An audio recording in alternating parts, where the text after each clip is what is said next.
एक आदमी ने अपने चेहरे पर चूहे की खाल लगाई। एक अजीबोगरीब दृश्य सामने आया, लेकिन खाल बढ़ती रही और आखिरकार उसकी नाक और मुंह बंद हो गए। दम घुटने से बचने के लिए उस आदमी ने एक छुरी उठाई और अपना चेहरा काटने लगा, लेकिन खाल तब तक बढ़ती रही जब तक उसका पूरा चेहरा पूरी तरह से बंद नहीं हो गया और उसकी जान वहीं चली गई। ये 2025 में न्यूजीलैंड में रिलीज होने वाली नवीनतम थ्रिलर फिल्म है। 10 साल बाद उसकी बेटी जियाओलिंग को सिंगापुर के एक विश्वविद्यालय में पूर्ण छात्रवृत्ति मिली। वर्षों से उसे अपने चेहरे पर एक वंशानुगत जन्म चिह्न के कारण काफी आलोचनाओं का सामना करना पड़ा था। माहौल बदलने का निश्चय करके जियाओलिंग अपनी मौसी के पास रहने के लिए सिंगापुर चली गई। उसके परिवार में एंजेला नाम की उसकी उम्र की एक लड़की थी। हालांकि अलग संस्कृति और माहौल के कारण जियाओलिंग के लिए परिवार में घुलना मिलना मुश्किल हो गया था। उसने इन सब का कारण अपने रूप रंग को बताया। स्कूल जाते समय मिले उसी तरह के बदसूरत बेघर आदमी ने ही उसकी परेशानी को समझा। सौभाग्य से जियाओलिंग विश्वविद्यालय में एक निर्विवाद अकादमिक सितारा थी। जब प्रोफेसर को पता चला कि वह अपने पिता द्वारा छोड़ी गई संदिग्ध त्वचा पर अपना शोध जारी रखना चाहती है, तो उन्होंने उदारतापूर्वक प्रयोगशाला के दरवाजे उसके लिए हर समय खुले रखने की पेशकश की, लेकिन सब कुछ उनकी निगरानी में ही करना होगा। जाहिर है, प्रोफेसर के कुछ छिपे हुए इरादे भी थे। अपने पिता द्वारा छोड़ी गई पांडुलिपि के सहारे वह इतनी आसानी से कैसे सफलता प्राप्त कर सकती थी। जियाओलिंग ने जमीन पर पड़े फ्लायर्स को देखा और अचानक महसूस किया कि जानवरों की तुलना में पौधों में आत्मचिकित्सा की क्षमता कहीं ज्यादा होती है। शायद उनका डीएनए इस प्रयोग की बाधा को पार कर सकता है। अंधेरे का फायदा उठाकर जियाओलिंग ने वनस्पति उद्यान की लोहे की जंजीरों को चीर दिया और चुपचाप अंदर घुस गई। उसे तुरंत वह अनोखा फूल पसंद आ गया। हालांकि फूल बाहर से सुंदर था, लेकिन उसके फूलों से बेहद दुर्गंध आ रही थी, मानो वह उसकी अपनी कमियों का प्रतिबिंब हो। जियाओलिंग ने चाकू से ऊतक का एक हिस्सा निकाला और जल्दी से वापस लौट आई। प्रयोगशाला में अभिकर्मकों को नए फॉर्मूले के अनुसार पुनर्गठित किया जा रहा था। प्रोफेसर उस समय अपने छात्र युवा के साथ लगन से काम कर रहे थे। फिर उन्होंने एक चूहे की खाल का एक और टुकड़ा लिया और उसे घाव पर लगा दिया। जैसे ही गुलाबी तरल इंजेक्ट किया गया, दोनों अलग अलग प्रजातियों की खालें तेजी से आपस में जुड़ गई। यह देखकर कि प्रयोग वाकई सफल हो गया है, प्रोफेसर ने युवा को चुप रहने को कहा और वहां से चले गए।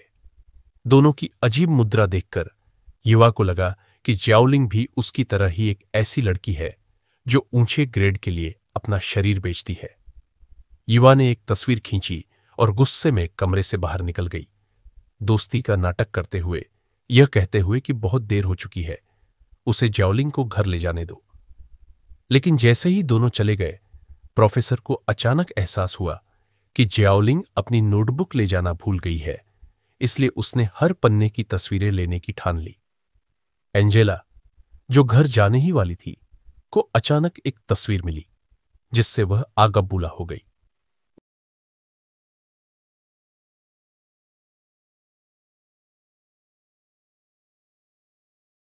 उसे हमेशा जियाओलिंग से सीखने के लिए कहती थी, जिसके नंबर बहुत अच्छे आते थे, लेकिन उसने कभी सोचा भी नहीं था कि दूसरी लड़की पहले ही अपना जिस्म बेच चुकी होगी।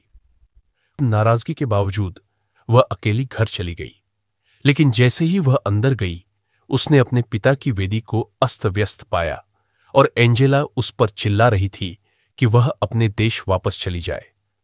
अब और बर्दाश्त न कर पाने की वजह से जियाओलिंग ने आखिरकार हमला कर दिया और दोनों में लड़ाई शुरू हो गई। जब जियाओलिंग को होश आया तो एंजेला मर चुकी थी और उसकी मां घर आ रही थी। उसके हाथ में दवा देखकर जियाओलिंग ने आखिरकार अपना मन बना लिया। उसने एक छुरी उठाई और उसे अपनी त्वचा पर फिराया। फिर एंजेला के चेहरे की त्वचा को छीला, उसमें दवा का इंजेक्शन लगाया और उसे अपने चेहरे पर चिपका लिया। एक भयंकर दर्द के बाद जियाओलिंग अपनी नई त्वचा को तेजी से ठीक होते देखकर बहुत खुश हुई। आखिरकार उसे वह सुंदरता मिल गई जिसका उसने हमेशा सपना देखा था। लेकिन तभी उसे नीचे एक कार के इंजन की आवाज सुनाई दी। ज्याओलिंग ने बेचैनी से एंजेला के कपड़े पहनने की कोशिश की, लेकिन अचानक उसकी मां दरवाजे से अंदर आ गई। उसने पहले ही लाश को बिस्तर के नीचे छिपा दिया था। अगली सुबह उसकी मौसी ने ज्याओलिन को अलविदा कहा और यूरोप की एक व्यावसायिक यात्रा पर चली गई। कम से कम 10 दिनों तक वापस नहीं लौटी। पहचाने जाने से बचने के लिए ज्याओलिन ने एंजेला के फोन वीडियो से उसकी हर मुस्कान और हाव भाव का अध्ययन करना शुरू कर दिया। अगले दिन वह किसी और की पहचान के साथ स्कूल गई तो उसे पता चला कि एंजेला का एक गुप्त प्रेमी था। ज्याओलिन, जिसने कभी प्यार का अनुभव नहीं किया था, उसे लगा कि उसका रूप ही हर चीज की वजह है। दोनों पहाड़ की चोटी पर डेट पर गए, लेकिन जैसे ही उनकी भावनाएं गहरी हुईं, उसके प्रेमी ने अचानक अपने सिर पर एक निशान देखा। अगले ही पल ज्याओलिन घर भागी, बची हुई गुलाबी दवा अपनी त्वचा में इंजेक्ट की और मास्क वापस पहन लिया। इसी पल उसे आखिरकार एहसास हुआ कि उसकी नोटबुक गायब है। प्रयोगशाला में खोजबीन के बाद भी कोई फायदा न होने पर उसने प्रोफेसर को बुलाया, लेकिन उसने बेशर्मी से दावा किया कि शोध के परिणाम पहले से ही उसके पास है। गुस्से से लाल कोबायाशी स्पष्टीकरण मांगने ही वाला था कि तभी उसके अंदर पुरानी रंजिशें उमड़ पड़ी। उसने कार की खिड़की खटखटाई, दरवाजा बंद किया और घर लौट आया। दवा का असर कम हो रहा था, पर अल्सर होने लगे। इवा को अंततः एहसास हुआ कि कुछ गड़बड़ है और वह लड़खड़ाते हुए नीचे उतरी। लेकिन यहां तो दरवाजा पहले से ही अंदर से बंद था। उनके पास सावधानी से पूल में उतरने के अलावा कोई विकल्प नहीं था। कोबायाशी को जल्दी ही उसकी उपस्थिति का पता चल गया। ज्यूलिन ने उसके बाल पकड़ लिए, ड्रिल बिट उसके मस्तिष्क में गहराई तक घुस गया था और अंततः उसे वह नई त्वचा मिल गई जिसका वह सपना देख रही थी। अगली सुबह कोबायाशी दर्पण में अपनी सुंदरता की प्रशंसा कर रही थी और अगला उसने प्रोफेसर के करीब आने के लिए अपनी उपस्थिति का उपयोग करने की योजना बनाई। इसके बाद प्रिंसिपल को एक गुमनाम ईमेल भेजा गया। प्रोफेसर पर अपनी छात्रा के साथ अनुचित संबंध रखने का आरोप लगाया गया था और अगली सुबह पुलिस उन्हें पूछताछ के लिए ले गई। कोबायाशी ने मौके का फायदा उठाकर उनके घर की तलाशी ली, लेकिन उन्हें कुछ नहीं मिला। प्रोफेसर जानती थी कि अगर वह त्वचा को नियंत्रित करने वाली तकनीक में कोई बड़ी सफलता हासिल नहीं कर पाई तो उनका करियर खत्म होने वाला है। उन्होंने ध्यान से त्वचा के 2 हिस्सों के बीच दवा टपकाई और उन्हें यह देखकर आश्चर्य हुआ कि दोनों हिस्से बिल्कुल सही तरीके से जुड़ गए। इस उपलब्धि के लिए उन्हें नोबेल पुरस्कार मिलना तय था। उत्साहित होकर प्रोफेसर शराब की अलमारी के पास गईं और जश्न मनाने के लिए एक छिपे हुए डिब्बे से आटे का एक पैकेट निकाला। यह सब कोबायाशी ने देख लिया। जब प्रोफेसर बाहर थी, कोबायाशी ने छिपा हुआ डिब्बा खोला, लेकिन वहां नोटबुक की जगह सफल प्रयोग से निकला गुलाबी सीरम था। उनकी त्वचा छिलती हुई देखकर कोबायाशी ने जाने का बहाना बनाया। प्रोफेसर के घबराए हुए चेहरे को देखकर वह शराब की अलमारी के पास गए और पाया कि सीरम कहीं नहीं था। घर लौटकर कोबायाशी ने बड़ी मुश्किल से ईवा की खाल उतारी, जिससे उसका असली रूप सामने आ गया। कुछ ही देर बाद प्रोफेसर आ पहुंचा। उसे पहले ही अंदाजा हो गया था कि यह सब कोबायाशी की नोटबुक वापस पाने की योजना थी। गुलाबी सीरम पाने के लिए प्रोफेसर ने समझौता करने का फैसला किया। अगर कोबायाशी उसे सौंप दे तो वह उसे अपने भविष्य को सुरक्षित करने के लिए पर्याप्त बड़ी रकम देगा। कोबायाशी ने कहा कि दवा फ्रिज में है। कुछ देर बाद प्रोफेसर आखिरकार जागे तो उन्होंने पाया कि उनकी छाती की त्वचा फटी हुई थी। कोबायाशी ने तब कहा कि चूंकि प्रोफेसर अपने पिता के शोध परिणामों के लिए इतने उत्सुक थे, इसलिए वह उनकी इच्छा पूरी करेंगे।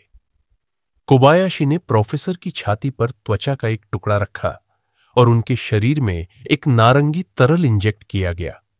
त्वचा तेजी से बढ़ने लगी। प्रोफेसर को इतनी आसानी से मरने से बचाने के लिए कोबायाशी ने सोच समझकर उनके लिए एक स्ट्रॉ भी तैयार किया। लेकिन जैसे ही वह बदला लेने के रोमांच का आनंद ले रहे थे, एक पड़ोसी ने चीखें सुनी और जांच करने आया। जल्द ही पुलिस के सायरन बजने लगे। कोबायाशी भागने लगे, लेकिन पुलिस ने उन्हें तुरंत देख लिया। वह जल्दी से मेट्रो प्लेटफॉर्म पर भागे और एक कोने में एक बेघर आदमी को देखा। कोबायाशी जल्दी से उस आदमी की बाहों में छिप गए। आखिरकार पुलिस के पीछा से बच निकले। हालांकि यह जानकर उन्हें बहुत डर लगा कि घबराहट में उन्होंने गुलाबी दवा तोड़ दी थी, जिससे उनकी त्वचा तेजी से पिघल गई। अंत में कई मौतों का जिम्मेदार कोबायाशी पुलिस से बच निकलने में कामयाब रहा, लेकिन एक विकृत शरीर के साथ बच गया। 2025 के प्रत्यारोपण की विषय वस्तु यहीं समाप्त होती है।